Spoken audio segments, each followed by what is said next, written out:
딱 여왕제가 나왔어요. 이분도 될 거예요. 너무 좋은 카드니까. 성공이니까. 될 거예요. 근데 그분이 머리를 극직극직 하는 거예요. 둘이 경선에서 붙는데 둘 다 좋은 카드 둘 다 붙는다고 하면 누가 되는 거냐고. 그래서 제가 물어봤죠. 둘 다 친구니까 둘 다 여성이에요? 그랬더니 아니 원래 친구는 여성이고 새로 만난 친구는 남성이래요. 그래서 제가 그랬어요. 그러면 여성이 될 거라고. 결국에 경선에서 여자친구가 됐어요. 근데 이제 그분은 원래 알던 여자친구는 뭘로 싸워가지고 제발 떨어졌으면 하는 마음을 갖고 있었는데 그분이 되고 새로 알게 된 남자친구는 떨어지고. 그래서 이 카드가 나왔을 때 여성이 더 강조되는 카드예요. 자, 그래서 어쨌든 이 카드는 풍요고요. 자, 드레스에 입고 있는 옷 자체에 있는 그림자는 이것도 성류예요. 앞에 봤던. 그래서 다산과 풍요를 상징하는 키워드를 작용을 한다라고 보시면 돼요. 그래서 이 여왕제는 너무 좋은 카드라고 보시면 돼요. 이 카드의 단점은 뭐냐면 소파에 너무 편안하게 있어서 게을러질 수 있다는 거예요. 꼼짝하기 싫어. 그러면 일은 해야 되는데 나는 꼼짝하기 싫어. 그럼 어떻게 될까요? 남을 시키죠. 본인은 움직이지 않고 여왕제니까 자꾸 남을 시켜. 이런 느낌이 되게 강한 카드라고 보시면 돼요. 자, 그 다음에는 자 4번 황제. 자, 어쨌든 여왕제하고 동급이잖아요. 그쵸? 그러니까 현실에서 가장 높은 지위에 있는 사람. 자, 4라는 숫자는 기본적으로 되게 구조적으로 안정적인 모습을 해요. 우리 사각형을 그려보면 딱 왁구 맞춰 이런 표현을 하잖아요. 뭐든지 사각형이에요. 여러분도 여기도 보면 원하고 사각형 빼놓은 다른 도형이 없어요.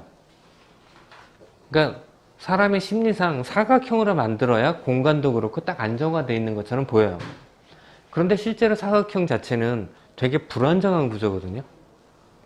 사각형 박스를 쌓아놓으면 금방 무너져요. 근데 오각형이든 육각형, 삼각형 박스 쌓잖아요? 안 무너져요. 그래서 되게 안정적으로 보이지만 불안정을 내포하고 있어요. 되게 불안정한 구조를 안에 담고 있다고 보시면 돼요. 근데 안정을 추구하는 거죠. 불안정하기 때문에. 자, 황제는 성공과, 여기서는 풍요라는 말을 쓰고 싶은데 그림에서 풍요라는, 그리고 불안정이라는 숫자적인 게 자꾸 보여서 그냥 성공 아니면 어떤 승진, 제일 높은 위치로, 이런 느낌이 되게 강해요. 그래서 동급이니까 여왕제고 황제를 그림을 비교해보면 되게 재밌어요. 똑같은 위치에 있는 사람이잖아요. 동급인데. 자, 황제를 보면 왕관을 쓰고 있고 봉을 들었어요. 거기다가 한 손에 보주 하나를 더 들었어. 즉 지위나 권위는 같이 가지고 있는데 힘은 더 세죠. 두 개나 들었으니까. 그런데 자, 앉아있는 의자를 보면 이 친구는, 여왕제는 소파에 편안하게 누워있어요. 근데 이 황제는 도르자야. 잠옷을 입고 있는데 갑옷을 입고 있어요. 되게 불편하지 않을까요? 갑옷 입고 있는 것도 그런데 도르자의 엉덩이가 백이겠죠. 왜 이러고 있을까요? 이 여왕제는 이렇게 되게 편안하게 있는데 이 황제는 왜 도르자의 갑옷을 입고 있을까요? 긴장? 그렇죠. 불안한 거죠. 이 자리를 빼앗길까봐. 왜 그런 감정을 들었을까요? 이 여왕제는 왜 그런 감정을 안 가지고 있을까요? 이 황제는 왜 이 자리가 불안했을까요? 되게 간단해요. 뭐 그런 경험이 있을 수도 있겠지만 이 둘의 근본적인 차이는, 자, 이 여왕제는 몇 살로 보여요? 네. 뭐 20대 후반, 30대 초? 이 황제는 몇 살로 보여요? 아무리 적게 보고도 70은 보이죠? 70은 넘었을 거예요? 자, 20대에 황제가 됐어요. 그럼 어때요? 그 자리가 불안한 위치라고 생각을 할까요? 그 풍요를 마음껏 즐겨요. 근데 이 나이가 되면 어떻게 될까요? 이 나이에 황제가 됐든 아니면 황제에서 이 나이를 먹었든 이 나이에 황제가 됐다라는 거는 쟁취를 한 거죠. 싸워서. 아니면 이 나이 때던 황제를 하고 있었으면 어땠을까요? 수많은 이 자리를 위협하는 거를 느꼈을 거예요. 그러니까 나는 이 자리를 지킬 거야. 뺏기지 않을 거라는 게 더 강해지는 거예요. 그래서 의자에 보면 이렇게 양머리가 있거든요. 이 양머리는 욕망을 상징을 해요. 나는 이 자리에서 절대로 나는 물러서지 않아. 내가 이 자리에 어떻게 앉은 자리인데. 그러니까 가장 차이 나는 거는 나이예요. 그러니까 우리가 젊은 친구들을 굉장히 진보적이라고 하고 나이가 들면 바뀌기가 싫어. 보수적으로 변한다고 얘기하는 것도 그거거든요. 젊었을 때는 우리가 100억짜리 로또에 20대 때 맞으면 어떻게 할까요? 신나게 쓰고 돌아다니겠죠. 만약에 7, 80대 로또에 맞았어요. 그럼 제일 먼저 뭐 어떻게 생각할까요? 이걸 어떻게 아들한테 물려주지? 어떻게 하면 이걸 안전하게 자식한테 물려줄까를 생각을 해요. 좀 더 안전지향적이 되는 거죠. 그게 나이와 경험에서 와요. 수염이 많다는 거는 연륜과 경험을 뜻하기도 하고요. 그래서 그러다 보니까는 눈을 보면 곁눈질을 해요. 어떤 놈이 내 자리를 탐하지? 그러니까 주위에 사람이 없는 거죠. 그러니까 여왕제는 숲도 우거지고 곡식도 자라는데 이 황제는 주위가 뭐야? 다 돌산이에요. 아무것도 없어요. 나만하지 않아. 아무도 믿지 못해. 그리고 붉은색은 원래는 되게 아까 정열, 열정, 활력 막 이런 표현을 했는데 여기서는 이 붉은색은 석양을 의미해요. 해가 지고 있는 걸 의미하기 때문에 해는 굉장히 좋은 거잖아요. 근데 그게 지고 있으니까 어떻게 해요? 기울어지고 있죠. 그러니까 되게 외롭고 쓸쓸함을 나타내요. 그러니까 이 황제는 그러니까 갑옷을 입고 있다는 거는 되게 보호를 받고 있고 안전하다는 건데 스스로의 욕망 때문에 불안함에 빠져 있는 거잖아요. 그래서 이 카드는 불안감이라는 카드가 굉장히 강하게 작용을 해요. 근데 실질적으로 이 카드는 황제이기 때문에 너무 좋은 카드예요. 갑옷 입고 있고 누구도 이 사람 해칠 수 없어. 그런데 스스로 불안감에 빠져 있다는 느낌이 강한 카드이기 때문에 좋은 카드인데 부정적인 의미로 불안해하고 있어. 실제로 불안한 게 아니고요. 그 다음에 역시 황제에는 아버지의 키워드가 있죠. 여왕제가 어머니라면 근데 우리가 아버지 그러면 되게 권위적이야 라는 거를 떠올려요. 그래서 아버지들이 불쌍해요. 실제로는 권위적이지 않은 아버지도 권위적이야 라고 얘기를 들을 수가 있어서 보통 어머니 그러면 어때요? 되게 모성애. 그쵸? 근데 이번에 뉴스 같은 걸 보면 모성애가 없는 여성분들도 꽤 많은 것 같아서 좀 그렇긴 한데 이번에 그 고유정인가? 그분 같은 경우에도 그런 느낌이 들어요. 이번에 살아다니는 아들을 만나기 위해서 너무 즐겁게 가고 있었잖아요. 그러니까 부성애가 넘치는 분이고 그 전 남편을 살해한 사람은 모성애가 그렇게 지극했던 사람일까요? 왜? 친정에 맡겨놓고 자기는 아이를 돌보지 않았잖아요. 그러니까 모성애가 충만한 사람은 아니고 소유욕이 굉장히 강했던 사람인 것 같아요. 자기 자식이기 때문에 내가 모성애로 애를 키우는 건 아니지만 남한테는 줄 수 없어. 내 거야 라는 거를 되게 강한 거를 가지고 있었던 사람인 것 같다는 느낌은 들어요. 그래서 좀 그런 느낌이 있다라고 보시면 되고요. 자, 그래서 이 황제 카드는 기본적으로는 되게 좋은 카드다. 그런데 무언가 불안한 감정 때문에 스스로를 불안하게 만들고 더 쓸쓸하게 만들고 눈치 보게 만들고 있는 카드. 그래서 해석할 때 자꾸 부정적으로 해석하려는 경향이 저도 생겨요. 왜? 이 불안감이 봐도 뭔가 위태위태해 보이잖아요. 그런데 카드는 굉장히 좋은 카드다라고 보시면 돼요. 이 웨이트 계열의 황제는 좀 이렇게 불안감이 강조되어 있는데 요즘 다른 현대카드 다르게 그린 사람들은 굉장히 좋게 그린 경우도 되게 많아요. 그래서 다른 카드를 볼 때는 황제는 되게 좋은 카드다라고 보시면 돼요. 자, 그 다음에 5번 카드는 혹시 영어 잘하신 분은 이 영어 단어를 한번 읽어보세요. 저는 영어를 못하기 때문에 발음이 너무 안 좋아서 정확하게 영어 해석을 하면 이게 신비사제예요. 너무 어렵죠? 들어보지도 못한 말. 그쵸? 그래서 보통 우리를 이거는 그냥 교황 카드라는 표현을 더 많이 쓰고요. 거의 모든 책에 교황이라는 표현을 더 써요. 근데 정확하게 영어 사전을 찾아보면 신비사제. 즉 신비사제는 신비한 비밀을 간직한 사제, 뭐 이런 느낌 아닐까요? 자, 역시 사제니까 이 사제의 명칭은 우리 2번 카드가 뭐였죠? 고유여사제. 같은 사제겠죠. 그러니까 뭔가 신비롭고 대놓고 신비스럽대잖아요. 자, 5라는 숫자는 우리가 오각형을 그려보거나 또는 별을 그려보면은 오각별을 그려요. 그쵸?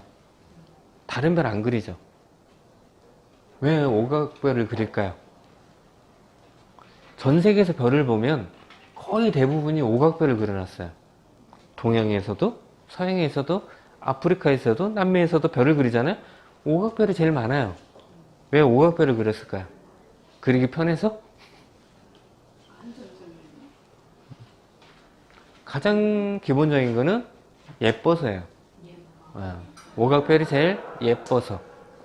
즉 오각형 모양을 보면 뭔가 예뻐요. 우리가 황금 비율 할 때도 5대 8이 황금 비율이거든요. 이 5라는 숫자가 들어가면 굉장히 예뻐 보여요. 그래서 여러분들 웃으면, 사람이 웃으면 어떻게 돼요? 아니, 이러면 웃는 게 아니구나. 이렇게 웃으면 얼굴이 오각형으로 변해요. 그리고 꽃보다 사람이 아름답다고 그랬죠. 그 다빈치 그림 보면 사람이 어떤 모양이에요? 오각형이에요.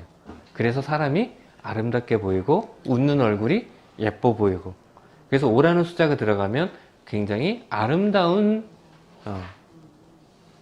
그리고 5라는 숫자는 뭔가 생명을 부여하는 숫자예요. 그래서 어떤 매력이나 재생이라는 표현을 써요. 생명을 불어넣는 숫자. 그래서 꽃잎이 5개 있는 꽃의 열매는 다 식용이 가능하다는 표현을 써요. 그래서 여러분들 알고 있는 사과, 배 이런 것들이 꽃잎이 다 5개예요. 그래서 뭔가 생명을 불어넣는 숫자다 이렇게 보시면 돼요. 그러니까 여기 있는 교황은 어때요? 생명을 불어넣는 사람일 수도 있다는 느낌이 들기는 해요. 자, 어쨌든 신비사제는 어떤 종교적이고 윤리적이고, 보통 이런 거를 우리가 전통이라는 얘기를 해요. 전통적이야. 이건 전통적이야 라는 거는 되게 좋은 말이고요. 나쁜 말로는 뭐예요? 보수는 좋은 말이죠. 꽉 막힌 거죠. 융통성이 없어가 융통성이 없어. 너무 원리 원칙을 따져. 이런 느낌이 되게 강한 거예요. 저는 종교를 안 갖고 있는데 그 이유 중에 하나가 왜 일요일마다 교회를 가야 되는 거지? 안 가면 안 되나? 그러다가 이제 제가 사진을 배우기 위해서 이제 성당에 갔는데 그 명동 성당에 사진 교실이 있어서 신부님이 거기서 사진을 강습을 해주셨어요. 근데 원래 교회라는 그 회자 자체가 그냥 모일 회자라고 해서 장소를 의미하는 게 아니라 사람이 모이면 교회라는 거예요. 그래서 일요일마다 굳이 교회를 가지 않아도 사람이 모여서 같이 예배를 하면 그게 교회다, 그런 말씀을 하시더라고요. 아, 그래서 그러면 개신교보다는 내가 천주교 가야겠다 생각을 했어요. 그래가지고 한번 거기 친구 미사를 한번 봤거든요. 한 2시간 동안 하는데 미치는 줄 알았어요. 그건 더 못 참겠더라고요. 그래가지고 저는 종교하고는 좀 거리가 먼 것 같아요. 그래서 탈호를 하고 있는지도 모르겠지만 어쨌든 되게 뭔가 융통성이 없어, 이런 느낌이 되게 강한 거죠. 자, 그림에서 보면 보이는 인물이 교황같이 보이죠. 요 밑에 두 명의 사람이 존재하는데, 자, 느낌적으로는 이분이 교황이라면 이분들은 신도의 역할을 하겠죠. 그러니까 뭐 하고 있어요? 열심히 제가 금방 말씀드렸던 설교를 하고 계시죠. 즉, 이 설교는 교육이라는 키워드하고 되게 가까이 있어요. 그러니까 이 사람이 교황뿐만 아니라 스승, 선생님의 역할을 하고 밑에 사람들은 제자의 역할이 될 수도 있죠. 그래서 이 카드가 나오면 뭔가 가르친다, 교육한다 이런 느낌도 되게 강해요. 그리고 아니면 내가 가르침을 받아야 되나? 이런 느낌도 굉장히 강하죠. 자, 여기에서 봤을 때, 자, 이 인물, 자, 제자라면 똑같은 교복을 입었어야 되는데 옷이 다르죠. 장미와 백합. 즉, 장미와 백합은 서로 성향이 완전히 다른 사람이잖아요. 그러니까 이 두 사람 성향이 전혀 다르니까 대립하고 있는 사람일 수도 있어요. 그러면 이 교황은 설교하는 게 아니라 뭐 하고 있는 거예요? 중재하고 있는 거죠. 그러니까 이 중재라는 키워드가 굉장히 이 카드는 강한 카드예요. 그러니까 연애할 때 이 카드가 나오면 두 가지 의미가 있어요. 크게는 하나는 상대방이 교황이야. 미팅 나갔는데 신부님이 나왔어. 재밌을까요? 뭔가 정신적인 사랑만 해야 되잖아요. 어떤 에로틱한, 에로스적인 사랑은 안 되고 플라토닉한 사랑만 해야 되는. 또는 이거는 중재를 받아야 되니까 뭐예요? 연애 결혼은 안 되고 중매, 그쵸? 어떤 소개팅 이런 의미가 굉장히 강한 카드라고 보시면 돼요. 그래서 직업적으로도 뭔가 연결해주는, 컨설팅해주는, 그러니까 뭐 부동산 중개업이라든지 아니면 중매라든지 이러한 엮어주고 있는 일. 그래서 가운데 키가 두 개가 있죠. 비밀을 해결할 열쇠를 찾은, 즉 중재를 통해서 해결할 수 있어, 이런 의미를 키는 표현을 해요. 그래서 이 교황 카드는, 그러니까 신비사자라는 표현보다는 교황이라는 표현을 쓰시면 돼요. 그래서 굉장히 어떤 종교적인 뉘앙스가 되게 강하다. 그러니까 재미는 별로 없다. 그런 느낌이 되게 강하죠. 자, 그 다음은 자, 6번 카드. 자, 6번 카드는 연인이에요. 저기 한국 연인 드리려고 했는데 잘못 쓴 거지. 연인이 둘이 연인이지 혼자가 연인은 될 수 없으니까 그냥 연인이에요. 자, 6이라는 숫자적으로 봤을 때는 육각형을 그려보면 돼요. 육각형 그리면 생각나는 게 뭐 있지 않아요? 뭐 생각나요? 네? 다이아몬드가 육각형인가요? 잘 몰라서 사본 적이 없어가지고. 다이아몬드 이렇게 그리면 육각형인가요? 하나, 둘, 육각형이네요.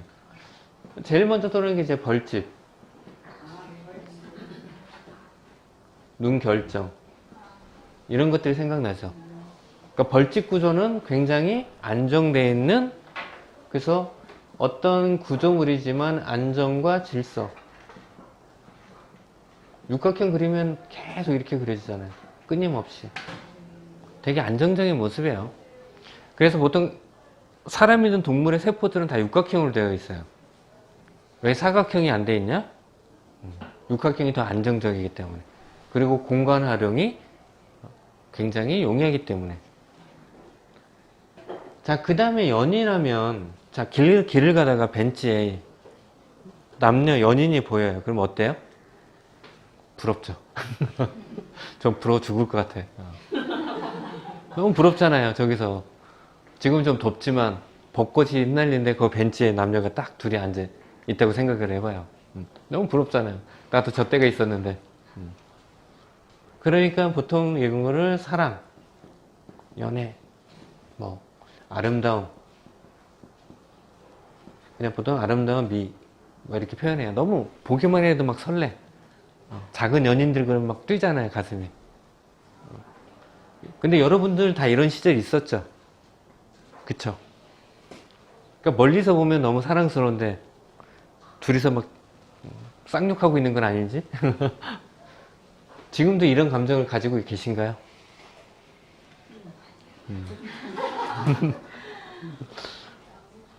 보통 요즘에는 그런 생각을 해요.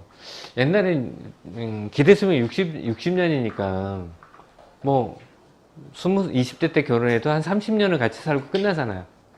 근데 지금은 100세 시대예요. 그러다 보면 결혼을 다 요즘에는 35에 결혼을 해도 왜 이렇게 일찍 해야 하는 소리가 나올 정도로 굉장히 늦게 해요. 그런데 100세까지 살아요. 35에 결혼해도 65년을 같이 살아야 돼. 좀 지겹지 않아요? 그래서 누군 그러더라고요. 법적으로 최대 20년 정도를 살면 무조건 헤어지게 만들어야 된다고. 그래서 새로운 사람 만나야 된다고. 뭐 그런 표현도 하긴 하는데. 자, 어쨌든, 보통, 기본적으로 20년은 부모님과 같이 살아요. 그리고 결혼하기 전까지 한 10년 정도를 이제 혼자. 근데 한 60년을 같이 산다고 생각을 해보세요. 너무 오래. 그러면 사랑보다는 정 때문에, 그쵸? 미운 정, 고운 정 때문에. 자, 그래서 이 그림을 보면, 자, 남자가 있어요. 남자 뒤에는 뭐가 있어요? 불꽃나무. 불은 열정이에요. 열정적으로 뚜뚜뚜뚜뚜뚜 여자를 봐요. 난 널 사랑해. 내 열정을 받아줘. 난 너밖에 없어. 근데 여자는 뒤에 뭐가 있어요? 사과. 이 사과는 선악과라는 표현을 써요. 근데 거기 뱀이 한 마리 지나가죠. 뱀은 뭐라고요? 지혜예요. 이거 사악한 악마가 아니고요. 사탄이 아니고 지혜예요. 선악과도 지혜를 그러니까 여자는 지혜를 가지고 있죠. 똑똑하죠. 그러니까 남자를 봤어요. 개뿔. 아무것도 없네? 뒤에 다 타다 나면 나무 하나밖에 없잖아요. 그러니까 뭐예요? 천사를 봐요. 다 갖고 있는 능력자인 천사를 봐요. 둘이 사랑하는 사이일까요? 일방적인 사랑이죠? 눈높이가 달라요. 즉 동상이몽. 서로 딴 데 보고 있잖아요. 그러니까 겉에서 명칭으로 연인이라고 딱 봤을 때 너무 사랑스러운 사이지만 그 안을 자세히 들어보면 어때요? 서로 딴 데 보고 있는 거예요. 그래서 천사 있고 남녀가 있으니까 어떻게 돼요? 삼각관계일 수도 있어요. 명칭에서 너무 좋은 카드지만 안의 그림은 되게 부정적인 카드예요. 이걸 너무 사랑스러운 그림으로 보시면 안 돼요. 네. 그러니까 같은 카드에서도 굉장히 긍정과 부정. 이 교환 카드에서도 이렇게 세 명이 있잖아요. 이것도 삼각 카드가 돼요. 그러니까 삼각관계가 될 수 있어요. 교환도. 그래서 중재하고 있는 모습을 그려놓을 수도 있는 거예요. 그래서 이 카드가 나왔을 때 그냥 딱 나왔을 때 그냥 연애하는 중이네요. 사랑하는 사이네요. 연인이 나타날 거예요. 라고 표현을 하지만 그 안에 녹아져 있는 거는 뭐예요? 문제가 많은 카드죠. 그래서 이거를 좋게만 해석할 수만은 없다. 그래서 원카드를 썼을 때는 지금 서로 다른 생각을 하고 있네. 위험해. 조심해. 이렇게 표현할 수도 있는 카드예요. 그래서 이 카드를 너무 좋게만 생각하지 않았으면 좋을 것 같아요.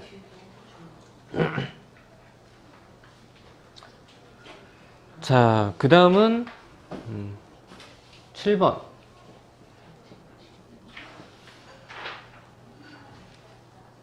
자, 7번은 전차 카드예요. 자, 전차. 자, 7이라는 숫자는 럭키 세븐이라고 하죠. 서양 사람들은 제일 좋아하는 숫자 그러면 7을 제일 많이 골라요. 왜냐면 행운이라고 표현하잖아요. 왜 행운이냐고 하면, 자, 7이라는 숫자는 우리가 자연계에서 칠각형을 만들 수가 없어요. 그러니까 정칠각형을. 왜냐면 정이 되려면 360도를 7로 나눠야 돼요. 그럼 영원히 안 떨어져. 그러니까 정칠각형이 나올 수가 없어요. 그래서 자연계는 칠각형의 도형이 거의 존재할 수가 없어요. 자연적으로 만들어지지가 않아. 근데 7이라는 숫자는 있잖아요. 그래서 뭐냐면 없는 데서 새롭게 하는 도전이라는 키워드가 생겨요. 자, 도전을 하는 사람만이 성공을 할 수 있어. 도전하지 않으면 성공할 수 없어. 즉, 나는 왜 복권에 안 맞지? 일단 복권부터 사고 생각해. 사지도 않으면서 왜 복권 타령해? 도전을 해야지만 성공할 수 있어. 그래서 이 도전이라는 가치를 굉장히 서양에서는 중요하게 생각을 해요. 그러니까 우리 그 뉴스나 이런 데 보면 어떤 벤처기업 이런 거 보면 막 몇천억 몇 조씩 주고 사들이잖아요. 그 도전 정신을 사는 거예요. 왜? 도전해서 망할 수도 있잖아요. 근데 도전해서 성공을 했어. 근데 그만한 대가가 없으면 어떻게 돼요? 아무도 도전하지 않아. 우리나라 지금 문제가 뭐냐면 뭔가 성공한다 그러면 대기업에서 그냥 오죠. 그러니까 도전해서 성공하기 너무 힘든 거예요. 왜? 어느 정도 성공한다 그러면 똑같이 카페에서 자금력으로 밀어버리면 좀 그런 것들이 너무 강해요. 근데 얘네 미국에서는 그런 짓 생각 못 할까요? 해요. 근데 잘 안 하죠. 왜? 그러면 나중에 자기들이 더 힘들어져. 왜? 도전할 사람이 없어요. 내가 돈 많은데 굳이 뭐 새로운 거 만들려고 해요? 안 만들어요. 그러면 어떻게 돼요? 도태하죠. 애플이 성공한 이유가 되게 혁신이나 이런 거예요. 세계 최대의 휴대폰 회사가 어디였어요? 세계에서 제일 큰 휴대폰 회사가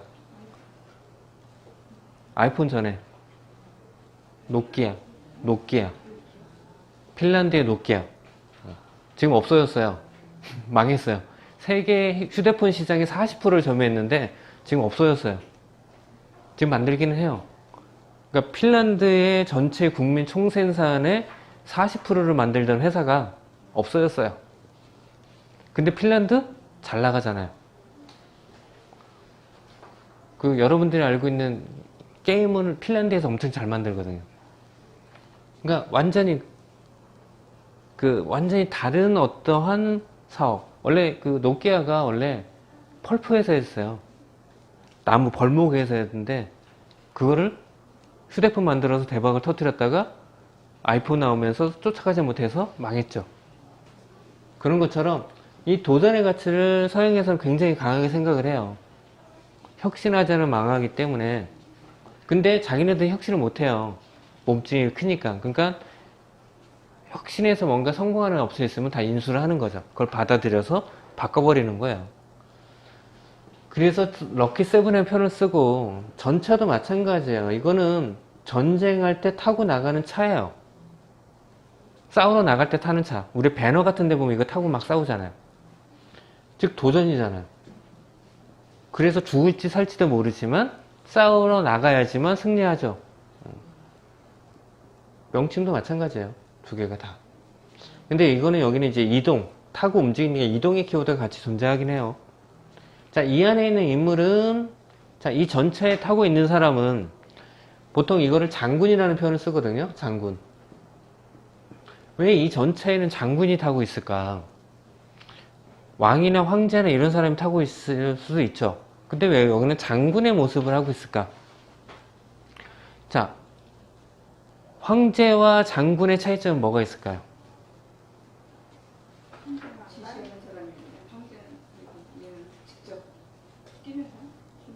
장군도 부하들 지시하잖아요.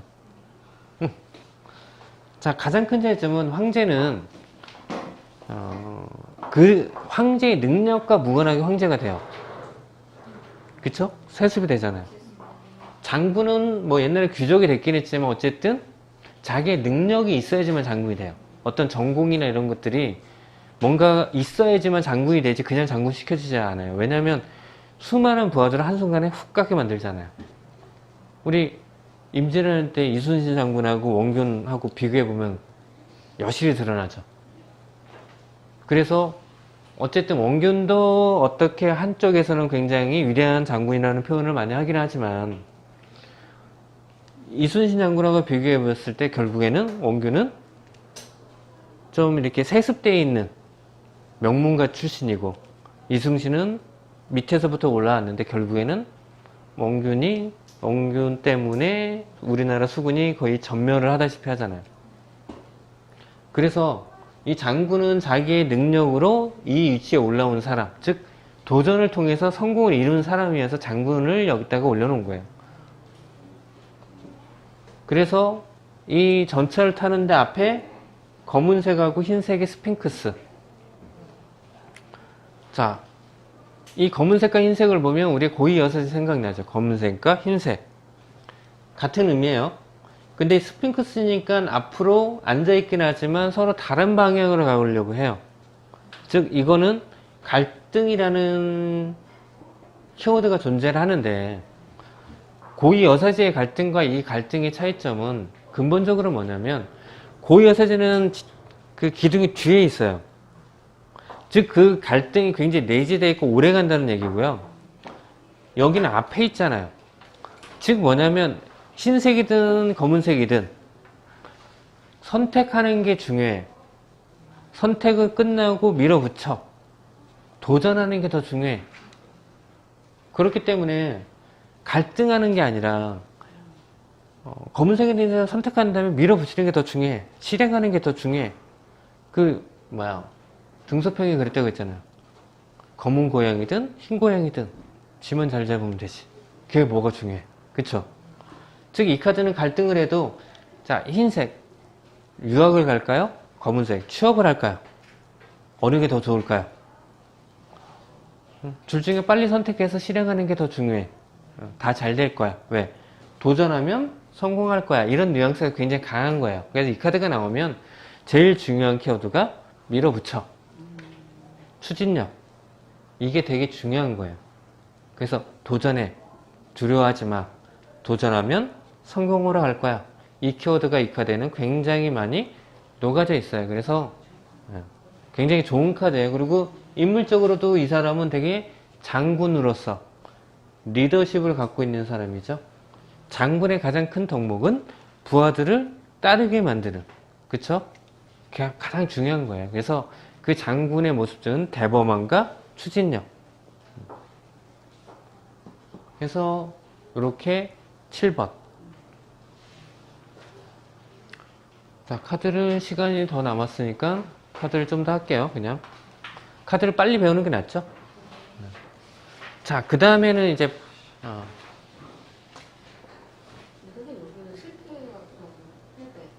실패? 그거는 나중에, 왜냐면 도전해가지고 다 성공할 수는 없죠. 그런 의미도 있고, 나중에 그림을 보면 알겠지만 몇 가지 좀 다른 이유가 있어요. 그러니까 모든 것들이 긍정이 있으면 부정이 있어요.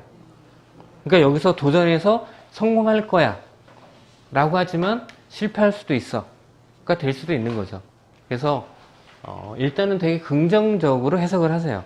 그리고 그 반대, 도전해서 실패할 수도 있어. 그렇지만 도전하는 게 더 좋다라고 하는 거죠. 자, 그 다음은 8번. 자, 힘카드예요. 자, 8번은 숫자적으로 아까 5번을 생명을 불어넣는 재생이라고 했는데 8은 어떻게 보면 이렇게 팔자를 옆으로 넣으면 무한대잖아요. 그러니까 주기적 또는 반복적 재생이라는 표현을 써요.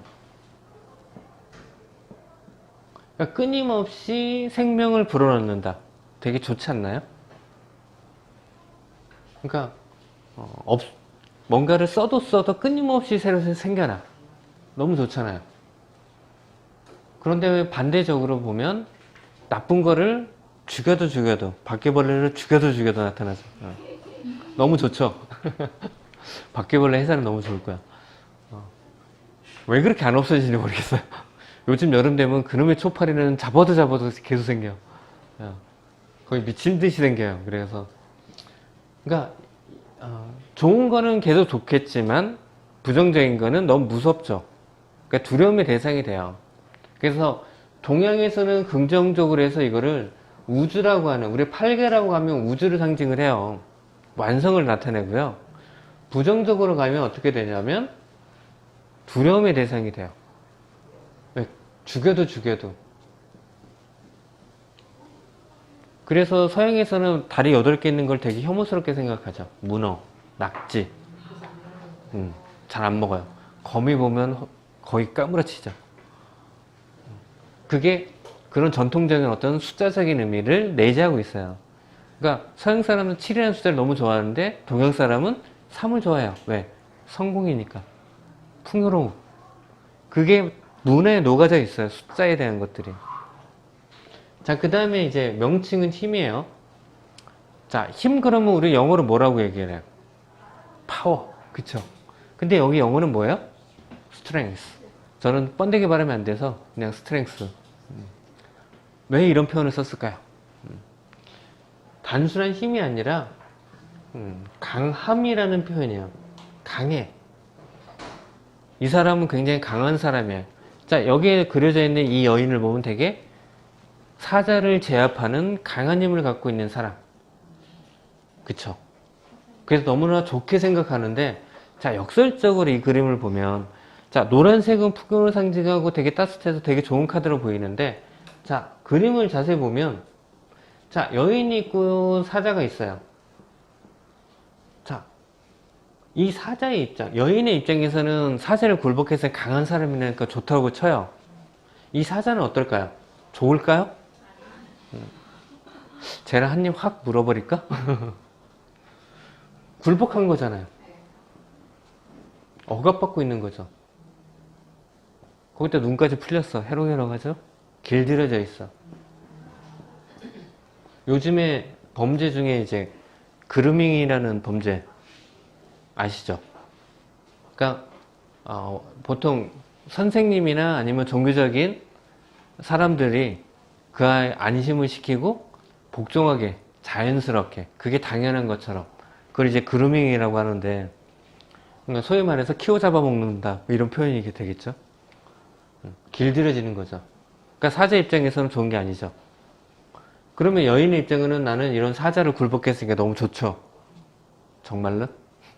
여러분들 혹시 태국 같은데 이렇게 여행을 가거나 하면, 지금은 별로 없겠지만, 얘 길들여진 사자 호랑이에요. 옆에서 가신 사진 찍어요.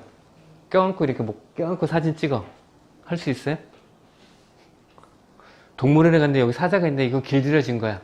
서커스의 사자들 옆에서 사자 옆에서 같이 사진 찍어요. 그러면 이러고 찍어요? 무섭죠? 저 그 다큐멘터리 보면 새끼 때부터 키웠다고 해서 막 같이 뒹구는 거 볼 때마다 막 가슴이 벌렁벌렁 거려요. 그 사자가 열받아서 한번 확 하면 어떻게 돼요? 그러니까 이 여인은 어때요? 길들여졌다고 해서 강아지처럼 쓰다듬고 있는데 마음 편할까요? 두려움을 극복하고 있는 거예요. 강한 것, 그냥 강한 게 아니라 이 두려움을 참고 인내하고 있는 거예요. 저번에 방송에서 그 유시민 아시죠? 작가. 나와서 그 얘기를 하더라고요. 자기가 그 데모라도 잡혔을 때 군사법정에서 딱 있는데 갑자기 그 나방인가? 나방이 여름에 나비인가 나방인가 딱 들어와서 그 창살에 걸려가지고 계속 이러고 있더래요. 그러니까 거기 이제 7명이 쭉 앉아 있는데 아무도 그 나방을 어떻게 할 수 없이 딱 있는데 누군가가 갑자기 딱 일어나더래요. 그래서 걸어가더니 그 옆에는 다 총 들고 있는 군인들이, 헌병들이 지키고 다 이렇게 포승줄 붙이고 있는데 딱 일어났는데 그 창문을 열면서 나방을 바깥으로 내보내고 다시 오더래요. 아무도 그거를 어떻게 할지 모르는데. 그래서 나중에 찾아갔대요. 아니 그 되게 무섭고 그랬는데 어떻게 그런 용기가 있어서 두렵지 않았냐고. 그 두려움을 극복하는 방법, 자기는 너무 무서웠는데 그 두려움을 어떻게. 그래가지고 찾아가서 나중에 물어보니까 하는 말이, 두려움은 없어질 수 없다. 자기도 그냥 그 엄청 두려웠지만 참았을 뿐이다 라고 얘기를 해요. 그래서 여기서도 마찬가지. 이 여인 자체도 이 사자가 안 무섭겠어요? 무서운데 참고 견디는 거고요. 이 사자 입장에서도 한편으로는 그래요. 아, 얘를 한 입에 확 먹어도 될 텐데. 그럼 이 사자는 어떻게 될까요? 죽음을 당하겠죠. 얘도 아는 거예요. 그래서 보통 갑질을 하는데 그걸 대항을 못 하잖아요. 이해가 안 되죠? 왜 안 될까요? 고통이 올까봐 그 갑질에 그대로 당하는 거예요. 길들여지는 거죠. 대기업의 갑질에 순응할 수밖에 없는 게, 그걸 반항하면 어떻게 돼요? 거의 살아도 산 게 아니죠. 그래서 이 카드가 좋은 카드가 아니고요. 참고 인내. 그래서 언젠가는, 근데 그 언젠가가 언제 올지 몰라요. 왜? 머리 위에 뭐가 있어요? 무한대. 이 힘든 게 언제까지? 몰라. 엄청 안 좋은 카드예요. 그래서 이 카드를 보면 긍정적으로는 당신은 어떠한 어려움도 사자를 극복할 수 있는 엄청난 힘을 갖고 있어요. 말은 좋죠. 앞에 사자 있는데 사자 없는 게 더 좋지 않아요? 사자를 극복하면 뭐해? 사자 자체가 없는 게 좋은데. 현실은 너무 힘들고 무섭지만 당신은 강한 사람이야. 역설적으로 나는 힘없어도 우리 집안이 너무 잘 좋았으면 좋겠어. 자, 그 다음에 9번.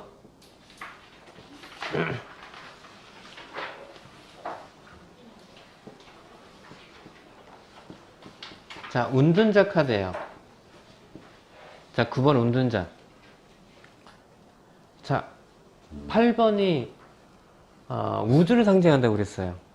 그러니까 원래 9번이 숫자의 맨 끝이기에 완성을 의미를 써야 되는데 우리는 십진수를 써요. 10이 돼야 완성이에요. 9가 되면 뭐예요? 9수라고 해서 되게 부정적으로 생각하잖아요. 그래서 숫자적으로 봤을 때 우주를 완성을 뛰어넘는 숫자, 현실을 초월하는 수, 현실에 존재하지 않는 수, 이런 의미를 더 많이 갖다 붙여요. 자, 그래서 운둔자라고 하면 어떤 사람, 어떤 게 떠올라요? 현실에 존재하지 않고 어디에 콕 박혀서 눈에 띄지 않는 사람들이죠. 그래서 표현되는 게 뭔가에 도망쳐서 숨어있는 사람, 회피하다, 숨다. 아니면 우리가 어떤 스님들 보면 어때요? 성찰하기 위해서 아무도 안 만나죠. 그런 사람은 은둔한다고 그러잖아요. 그러니까 자기 일에 뭔가 몰두하려는 사람. 그러니까 이 몰두는 특히 무언가 학업이나 이런 거에 자기가 몰두해 있을 때 되게 좋은 카드예요. 그러니까 우리 아들이 이번에 대학교에 합격할까요? 라고 물어봤는데 이 카드가 딱 떨어졌어요. 둘 중에 하나겠죠. 공부를 회피하거나 공부에 몰두하거나. 어느 쪽일까요? 정반대인데 어느 쪽일까요? 그거 아들 엄마는 알죠. 내 아들인데 얘가 공부를 몰두하고 있는지 도망다니고 있는지 알죠. 알아요. 그러니까 이 아이가 책상에 앉아 있어.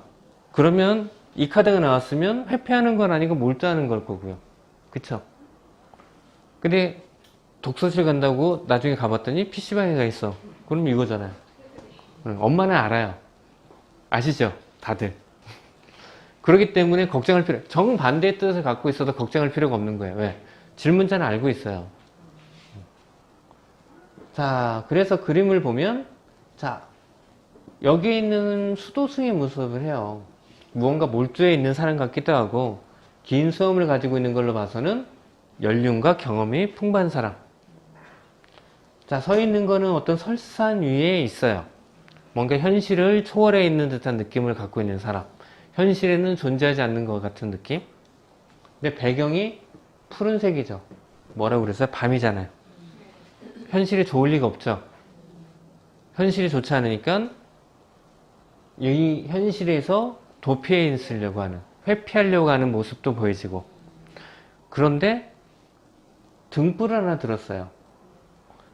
즉 밤에 등불을 들었다는 것은 뭔가 새로운 빛을, 그 빛을 따라가게끔 만들어주는 안내자, 아니면 새로운 길을 개척하는 개척자의 모습이에요. 즉, 이 얘기는 뭐냐면 어떤 어려운 현실이 왔을 때 방법은 두 가지죠. 하나는 도망가는 거, 회피하는 방법이 하나가 있고요. 또 한 가지의 방법은 새로운 길을 찾는 방법. 이 두 가지의 길이 있어요. 또 회피하거나 이런 거는 별로 좋은 방법은 아니고 무언가 새로운 길을 찾아서 문제를 해결하려는 게 훨씬 더 긍정적이겠죠. 그래서 이 카드가 나오면 도망가지 말고 어떻게 해요? 새로운 길을 찾아봐. 그 새로운 길이라는 게 뭐라고 할까? 아무도 모르는 새로운 길이 아니고요. 어떤 일이 닥치면 이렇게 밤에 갑자기 어두워지면 당황해서 알던 것도 기억이 안 나요. 제가 항상 눈을 얘기하지만 옆에서 불이 났어. 옆에 소화기가 있어도 보이지가 않아요. 놀래서. 소화기를 봐도 어떻게 작동하는지를 몰라. 나중에 물어보면 다 알아요. 근데 닥치면 못하는 거. 그래서 여러분들이 교육을 받는다라는 거는 알고 있는 지식이 문제가 아니고요. 그 상황이 왔으면 그거를 몸에서 바로 행동하게끔 만드는 게 진짜 교육이고 지식이에요. 그래서 여러분들이 지금 타로를 배우고 있지만 지금 이거 달달달 외운다고 써먹을 수 있을까요? 이 카드가 탁 나왔을 때 즉흥적으로 나와야겠죠. 물어봤는데 이 카드가 딱 나왔는데 이거 회피하다 뭐 하는데 얘는 뭐 하고 있는 거지? 그럼 안 되잖아요. 이 카드가 나오면 바로바로 반응이 나와야 돼요. 그거를 하기 위해서 뭘 해야 돼요? 연습을 하는 거예요.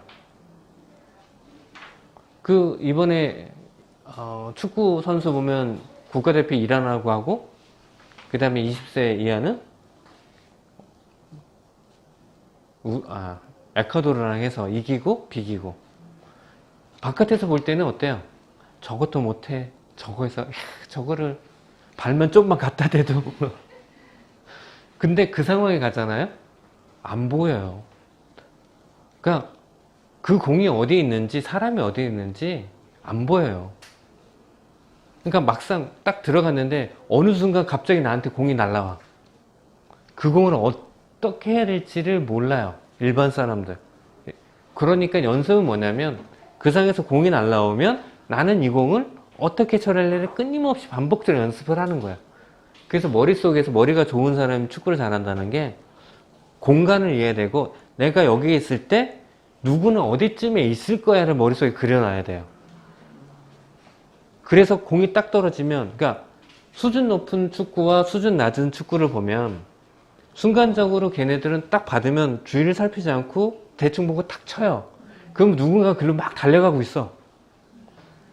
그러니까 이게 레벨이 다르면 그러니까 손흥민이 한국 국가대표 오면 되게 실력이 줄잖아요. 받쳐주는 선수가 없어서 그래요. 자꾸서 그냥 감각적으로 움직여줘야 되는데 그리고 자기가 몸이 이쪽 가면 공이 와야 되는데 가면 없어. 그러니까 한 손은 빠져요 뒤로. 자기가 배급을 해주려고. 그러니까 실력이 손흥민이 줄 수밖에 없어. 왜? 맞춰줘야 되니까. 실력이 높은 애 있으면 그쪽으로 순간적으로 주면 알아서 거기서 맞춰서 가야 되는데 그게 안 되는 거예요.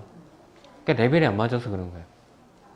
그래서 모든 것들은 미리 준비하게끔 연습을 해야 돼요. 그러니까 여러분들 지금 오늘 이제 9번까지 하면 총 10장의 카드를 배웠어요. 아직 68장이나 더 남았어요.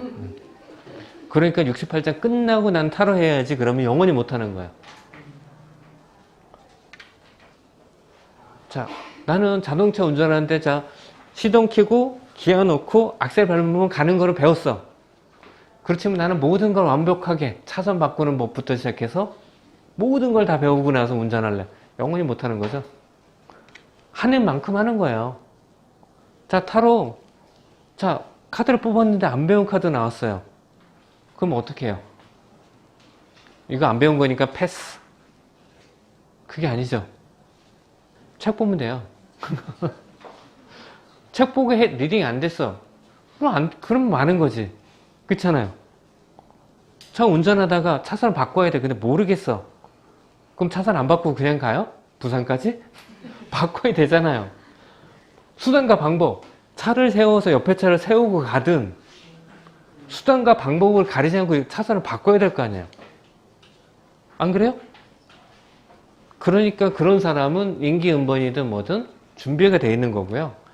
준비가 안 돼 있는 사람은 나는 준비가 끝난 다음에 해야지 그러면 영원히 못 하는 거예요. 그래서 자꾸 해보세요. 제가 그날 첫 시간에 이거 하라고 분명히 말씀드렸는데 이렇게 1번 질문, 2번 배열, 3번 키워드, 4번 리딩, 5번 결과. 첫 시간에 이거 연습하라고 타로 일기책 만들라고 했죠? 하신 분? 혼자. 자, 이거를 한 달 정도만 하시면 아마 여기서 타로 제일 잘 하시는 분이세요. 제가 이거 100명 얘기해보면 한 명 한다고 그랬어요. 100명 얘기하면.